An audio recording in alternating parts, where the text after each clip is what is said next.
ሰላም ውድና የተከበራችሁ የዩቲዩብ ፋሚሊ እንደምናችሁ ደህና ናችሁ? አለን እግዚአብሔር ይመስገን እኛ በጣም ደህና ነን። ዛሬ እንግዲህ መጥተንላችኋል። ለመደብኝ ሰሞኑ ብቻዬን እየመጣሁ ስለነበረ መጥቼላችኋለሁ ያልኩኝ ነውና መጥተንላችኋል። ዛሬ የጠፋ ሰው ነው በቃ ጠፍቶ ነበረ። የጠፋ ሰው ነው ያመጣሁላችሁ። ሰብስክራይብ ማድረጋችሁ እንዳትረሱ፣ ላይክ አድርጉ፣ ሼር አድርጉ። በጣም ነው የምንወዳችሁ ታውቃላችሁ። እና እንግዲህ ዛሬ ያው ከወንድሜ ጋር ነው የመጣሁት። ሰላም በላቸው። እሺ ሰላም ፋሚሊ እንዴት ናችሁ? ደህና ናችሁ? ሰላም ነው አይደል? እኛ አለን እግዚአብሔር ይመስገን። ያው ይሄን ቤት አሁንም ደጋግመን እንላለን፣ ሰብስክራይብ ማድረጋችሁን እንዳትረሱ። ይህ የግላችንን ሐሳብ የምንሰጥበት ፔጅ ነው። አንዳንድ ጉዳዮች ሲኖሩ የራሳችንን ሐሳብ የምናወራበት ነው። ዛሬም ያው በአዲስ ቪዲዮ መጥተናል። የመጣነው ያው እንዳያችሁት ዛሬ ተለቀቀ አዲስ ቪዲዮ አለ። አብርሽና ሩታ ያው ኬዙ ይፈታል በማለት ነበር የጠፋ ነውና ያው እነሱ እየሰሩበት ነው። ግን እኔ ያው ጥሩ ነገር ይፈጠራል በማለት ነበር። ዛሬም ደግሞ ግላዊ ሐሳባችንን ልንሰጥ ወደ እናንተ መጥተናል። ያው ሰው እንዲማርበት አይደል ቪዲዮ የሚለቀቀው። የተማርንበትንና ያወቅንበትን ማስተካከል አብርሽም ሩታም ያለባቸውን ነገሮች ለማውራት ወደ እናንተ መጥተናል። እኛ ግን እያወራን እናንተ አሁንም ይህንን ቤት ሰብስክራይብ በማድረግ ላይክ በማድረግ የትኛውንም ሐሳብ ኮሜንት ላይ በመጻፍ አስተያየታችሁን መግለጽ ትችላላችሁ። እናንተ በጣም እንወዳችኋለን። በጣም ነው የምንወዳችሁ እና ቤተሰብ አስቀናናኝ። እኔ እንደዚህ ብዙ ጊዜ አላወራም፣ እሱ ብዙ ጊዜ አወራ። እኔ እንደዚህ ረጅም አላወራም፣ እሱ እንደዚህ ረጅም አወራ። ቃኝቻለሁ አላወራችሁ። እና እንግዲህ ዛሬ የግላችንን ሐሳብ ለመስጠት መተናል። እናንተም ሰብስክራይብ ማድረጋችሁ እንዳትረሱ። ፋሚሊ ቪዲዮዎች እናያለን። ዛሬ የተለቀቀውን ቪዲዮ እናያለን። የራሳችንን ግላዊ ሐሳብ እንሰጣለን። ያለውን ነገር እናወራለን። ፋሚሊዎች እስከዛ እናንተ ያው የተለመደውን የትኛውንም ነገር ኮሜንት በማድረግ ሐሳባችሁን እንድትገልጹ እናሳስባችኋለን። ያው ቢያቸው ቪዲዮን እስከከፍት ድረስ ሐሳባችሁን አስቀምጡልን እንላለን ኮሜንት ላይ። በጣም ነው የምንወዳችሁ። እና ደግሞ ዛሬ እዚሁ ማለት አላየንም ቪዲዮን እና ከእናንተ ጋር እያየን የራሳችንን ሐሳብ ለመስጠት ነው ያሰብነው። ዛሬ ትንሽ ለየት እናድርገው ብለን የመጣ ነው። ከዚህ በፊት ሙሉ ምናምን አይቼ ነው ሐሳቤን ለመስጠት የመጣሁት። አሁን ደግሞ ከእናንተ ጋር ብለናል። ወደ ቪዲዮ ነግባ። ሐሳብ ከቀየረችው ምናምን ነገር ብዬ አስቤ ነበርና እሷ ምንም የቀየረችው ሐሳብ የለም። ጠዋት ደውላለች ቃልህን ልታጥፍ ፈልገና ወይ ምናምን ነገር አለች ማለት ነው። እዚህ ምን እየመሰላት ማለት ነውና እኔ ደግሞ ቃሌን ማጥፍ ፈልጌ ሳይሆን እንደነገርኳችሁ ያው ለዚህ ሰሞን ሰርፕራይዝ አድርገናታል። ቤትም እዚች ጋር ፋሚሊዎች ሰርፕራይዝም አድርገናታል ምናምን እያለ ነበር እና አብርሽ አንድ ያየነው ነገር አለ። ያም ነገር ምንድነው ብትሉ ትላንት ሰርፕራይዝ ሲያደርጓት ቤቱን ምናምን ነገር ሲሰጧት ምናምን አብርሽ በቦታው አልነበረም። ሩታ ያው ወልዳ ምንም ቢሆን ከአራስ ቤት ነው እየወጣች ያለችውና የትኛውም ምንም አይነት ነገር ቢፈጠር በደስታዋ ላይ ተገኝቶ ሊቀበላት ይገባ ነበር። ያንን ነገር ግን አብርሽ አላደረገም። ያው ምንም ይሁን ብቻ ነገሩ አልፏል። እኛ የነሱን አንድነት ነው የምንፈልገው ግን ሰርፕራይዝ እንዳደረግናት እያለ ነውና ያው ሰርፕራይዙ ላይ አልተገኘም አይደለ? ጽጌ ምናምን ናቸው ያደረጉትና የመጀመሪያው ሰርፕራይዝ ላይ ነበረ። እስቲ እንየው ሲስተር ሰርፕራይዝ እንዲያደርጉ ግን ነበረበት። ያንን ነገር ስታይ ትንሽ ልቧ ምናልባት ሊመለስ ይችላል፣ ዝም ሊራራና ይችላል ብዬ አስቤ ነው ዝም ያልኳት የነበረውና እኔ ከናቤል ጋር ነበረ እያደርኩኝ የነበረው የሁለት ሶስት ቀን ማለት ነውና ጠዋት ደውላ ግን ምን ነው ምናምን ነገር ስትለኝ እሺ ብያት መጣሁኝ። እና እንግዲህ ፋሚሊዎቼ ያው ዛሬ ልብሶቼን ይዤ እወጣለሁ። ለብሰው ልብስ ብቻ ነው ይዤ የምወጣው። ሌላ ነገር አለ ቤት ከከራይ ድረስ ወይና አቤል ጋር መቆየት እችላለሁ ወይንም ደግሞ ሩምም መቆየት ተኛ ይመስላል። አስተጣጣቡን አያችሁ? ውጣ ያለው ነው። በጣም ደስተኛ ይመስላል። ውጣ ያለው ነው መሰለኝና በደስታ ነው ያጠፈለት ያለው። ባወጣ ጥሩ ነው። ያው ሱሪዎቹን በመፈጠር ላይ ቢሆን ለኛ ደስታ ነበረ እና ፋሚሊዎቼ ዛሬ እንግዲህ ልጄንም ሸውለዋለሁ። ያው ቢሆን አክል ጊዜ አንዴ እየመጣሁኝ እጠይቀዋለሁ። ሌላ ምንም የምፈልገው ነገር የለም። እንዲህ ከሚያደርጉ እኮ ግን አብርሽ አሁን የአብርሽ ትልቁ ችግር ምንድን ነው? አንድ ነገር ማድረግ ይችላል። እቺ ልጅ አሁን ላታምንበት የቻለችው የራሷ የሆነ ምክንያት ይኖራታል። ምንድነው ማስበው እኔ ፋሚሊዎች በነገሩን በሽምግልና አይደለም ሊጨርስ የሞከረው እርሱ ራሳቸው በራሳቸው መንገድ ሊፈቱ ምናምን ነገር ነውና የሞከሩት።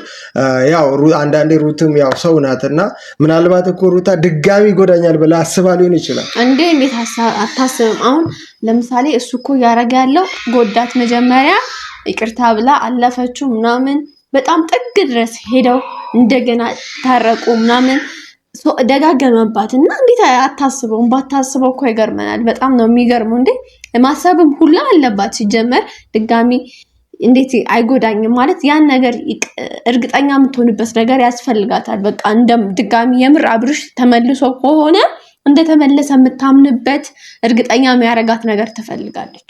ያ አሁን ያን ነገር አብርሽ አድርጎ ቢሆን ሩታ እምቢ ምትል አይመስለኝም። ግን ሽማግሌዎች ነገሩ ላይ ገብተው በትክክለኛ መንገድ ኬዙ ቢፈታ ጉዳዩ ቢፈታ አብርሽ በሽማግሌዎች ፊት ቃል ቢገባላት ሩታ ተጨክናለች የሚል ሐሳብ የለኝም። አሁን እዛው ለምሳሌ አንዱ ሩም ላይ ልኑር አንድ ክፍል ላይ ልኑር ምናምን የሚለው ነገር አያስኬድም።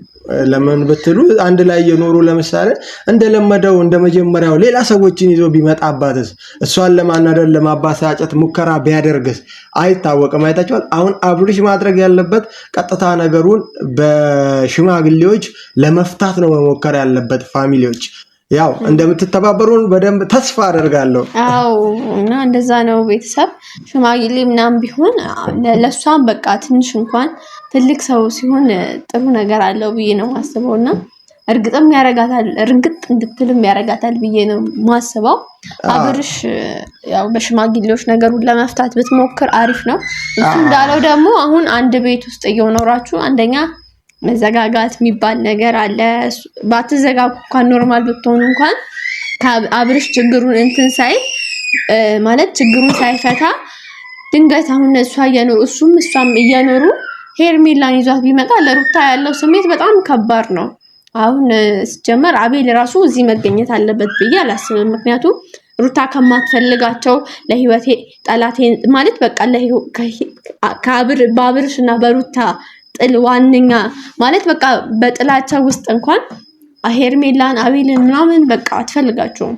እንደማትፈልጋቸው ያወቀ እሱ ደግሞ አሁንም አቤልን ይዞ ግን መሄድ አልነበረበት ሲጀመር። እና ያ ነው ፋሚሊ ይሄ ነገር ቢያስተካክል አብርሽ ሩታ የምትጨክን አይነት ልብ ያላት ልጅ አይደለም። በደንብ እንደምትፈልገው ግልጽ ነው። የልጁ አባት ነው ደግሞ ትወደዋለች። ያው በምን ማወቅ ትችላላችሁ? አላስገባም ማለት እኮ ትችላለች አይደል? አላስገባም እኔ ምናምን ማለት ትችላለች። ልጄንም አላሳይ ማለት ትችላለች። ግን መውደዷ በዚህ ግልጽ ነው። በቃ በደንብ ነው ብዙ ነገር ያስታውቅባታል። ትወደዋለች፣ ግን ህርቁን ትፈልገዋለች፣ አብሮ መኖሩን ትፈልገዋለች፣ ግን ጉዳቷንም ታስባለች። የተጎዳችውንም ፍቅርም እያለ የተጎዳችውንም ነገር ታስባለች እና ደግሞ ድጋሚ ይጎዳኛልን ብላ ታስባለች እንጂ በጣም ነው የምትወደው። እስኪ እንቀጥል። በጣም ደግሞ በጣም ነው ያሳዝነው። በጣም ያንን በማሰብ ቢያንስ ማታ ማታ እንኳን ዱጫው አይተኛም አይደለ? እንደሚያስቸግርሽ አውቃለሁ። አትሂድ እያለው አልፈልግም ምናምን እያለው ነው። አብረሽ ማውቀስ ደጋገመበት። ቻው እኮ ዛማ እንደማደርሽም ስለነበረ ይሆናል እያሉልሽ ስለነበረ ወይ አንቺ እንድትተኛ እረፍት እንድታረጊ እነሱ እያሉልሽ ስለነበረ ይሆናል። ቢያንስ ግን አሁን እዚህ ብቻሽ ተምትሆኚ እኔ እንዲያስኩልሽ ለሊት ላይ ድንገት እንኳን ቢነሳ እንቅልፍሽ ቢነሳሽ እኔ ይዝልሻለሁ። እኔ ልጅ አይከብደኝም፣ ችግር የለውም። አንተ ብዙ አትጨናነቅ። ለዚህ መጨነቅም አይገባህም። እና ፋሚሊዎች ያው እንዳያችሁት ነው። ህፃኑም አብርሽ እንዲለየ ፈለገ አይመስልምና አትሂድ እያለቀሰ አይ ደስ የሚሉትም ደግሞ አንድ ላይ ሲሆኑ ነው። በቃ ማለት መለያየት የሌለባቸው ሰዎች ናቸው። ግን ያለው ነገር ምናምን የአብርሽ ድርቅና ምናምን ነው እንጂ አብርሽ እኮ አንዴ ነገሩን ሁሉ ትቶ በሰላም ወደ እሷ የሚመለስ ጥፋቱን ባይደጋግም ሁሉ ነገር አይፈጠርም ነበረ። እና ፋሚሊ ነው አብርሽ ይቺን ነገር ብታስተካክል ነገሮችን በሽማግሌዎች ለመፍታት ብትሞክር በጣም ጥሩ ነው ነገሩ። አሁንም ወደ መጀመሪያው አይነት ነገር እንዳይመለስ ሌላ ሰዎች ከሚገቡ ነገሩ በሽምግልና ሊፈታ ቢሞክርና ይህንንም ህፃን ባታስጨንቁት ጥሩ ነው። እሱም አያችሁ አንድነታችሁን ይፈልጋልና ህብረት ለዛ ፋሚሊዎች የኛ ሐሳቢ ነው። ግን አሁንም የምንላችሁ ነገር እስኪ አሁን ሐሳባችሁን ኮሜንት ላይ ጻፉ። አብርሽ ይግባ የምትሉም ከስር ጻፉ። ቪዲዮ እንሰራለን እኛም ግን ያው ሩታ ጋር ያለው ያ ነገር መሰለኝ አሁንም ሌላ ነገር ሊፈጥር ይችላል የሚል ጥርጣሬ ስላላት መሰለኝ ይሄንን ነገር ያደረገችው። ሌላም ሰው ሊያመጣ ይችላል የሚል ፍራቻ። ግን ያው እሱ ሲታይ እንደዛ አይነት ነገር ሊያደርግ የፈለገ አይነት ሰው አይመስልም። ሊለያቸውም ሊነጠላቸውም ምናምን አልፈለገም እና በጣም ፊቱ ያስታውቃል ምናምን ነገርና ችግር የለውም ምናምን እያለ ነውና ቤተሰቦች እስኪ ሽማግሌ ግባ የምትሉነት ሽማግሌ እዚህ ጉዳይ ላይ ማለት ትላልቅ ሰዎች መቼስ ሲጋቡ ሽማግሌ ልኳል አይደለ? መጣፉ ነው። ለዛ እነሱ ወይ ደግሞ ሌላ ብቻ አውቃ እንደውም ልምከርህ አብርሽ በዚህ አጋጣሚ ሩታ የምትወዳቸውን በጣም የምታከብራቸው ሽማግሌ ላካቸው። እንደዛ ነው ይሻላል። ልቧ በቃ ቶሎ እንዲራራለ ያው ሌሎችም ቢሆኑ ልትራራ ትችላለች ግን ይበልጥ እንድትራራለ የምትወዳቸውን በጣም የምታከብራቸውን ሽማግሌዎች አይተክ መረጥ ባሏ ነክ ታውቃለህ መረጥ አድርገህ ላካቸው። እና ፋሚሊ እኛ ግላዊ ሐሳቢ ነው ያው በጣም እውነት ለዚህ ቪዲዮ ከ2000 በላይ ላይኮችን እንጠብቃለን። ከ2000 በላይ ላይክ እና ቪዲዮአችን ቫይራል እንዲወጣ ቪዲዮአችንን እየገባችሁ እንድታዩልን እንጠይቃለን። በትህትና በፍቅር እንጠይቃለንና ላይካችሁ አሁንም አበረታቱን በላይክ ፍቅራችሁን ሰብስክራይብም አድርጉን። እቺ ልጅ 10000 ይሄንን ቤት 10000 እናስገባ። ሁላችሁም ሰብስክራይብ አድርጉ። በቃ ሰብስክራይብ ቢገዛም ባይገዛም ግን እኛ 10000 እንገባለን በዚህ ሰሞን። እቺ በዚህ ሳምንት እንዴትም አድርገን 10000 እንገባለን። በቃ ባይገዛም ብሎ ነገር የለም ይገዛታል። ታረጋላችሁ ገባለው እና በጣም እናመሰግናለን። አንቺ የተሰጠሽ ጊዜ እኮ ሰው ራሱ አንቺን ለማድረግ ይመስላል እኮ ጊዜው ሄደ። ለዛ ምን ወርቁም ይቅር ምንም ይቅር ሰብስክራይብ የተባልኩት 10000 ግቢ ነው የተባልኩት እንጂ ጊዜ አልተሰጠኝም። እና ሰብስክራይብ ማድረጋችሁ እንዳትረሱ። ላይክ አድርጉ። በጣም ነው የምንወዳችሁ። ሰብስክራይብ አድርጉ፣ ሼር አድርጉ ቪዲዮን። ቀጣይ ቪዲዮ ደግሞ እንመጣለን አይተን። እንግዲህ መልካም ቆይታ። ቻው።